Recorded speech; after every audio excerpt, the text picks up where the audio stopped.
যদি আপনারা অন্য দলকে ভোট দেন, আমি কিন্তু আপনাদের কাউকে ছাড়বো না। আমি তাদের ঘর বাড়ি সব পুরায়া ছাড়কার করে দেবো। হাসনাত আব্দুল্লাহর কুমিল্লার 4 আসনের নির্বাচনে অযোগ্য প্রমাণিত হওয়া ঋণ খেলাফি মঞ্জুরুল মুন্সি হুমকি দিয়েছেন ভোটারদের।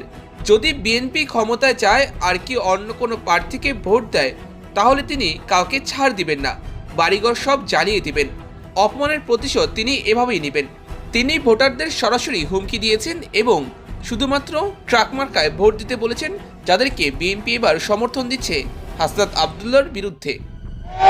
ক্ষমতায় বিএনপি থাকে আর যদি আপনারা অন্য দলকে ভোট দেন, আমি কিন্তু আপনাদের কাউকে ছাড়বো না। আমি তাদের ঘর বাড়ি সব পুরায়া ছাড়কার করে দেবো। আমি কিন্তু কথা খুব পরিষ্কার বলতেছি, এটা মনে করেন আমি ভয় দেখাচ্ছি। আমি পরিষ্কার করে বলেছি, কথা আপনি রেকর্ড করে বলে দিতে পারেন, যে ফেসবুকে ছেড়ে দিতে পারেন, আমার অসুবিধা নেই। আমি এটা মিন করতেছি। সুতরাং আমাকে যেন অপমানিত না হইতে হয়। আমি যদি অপমানিত হই, সে অপমানের শোধ কিন্তু আমি ওইভাবেই নেবো। কিন্তু ঠিক আছে না?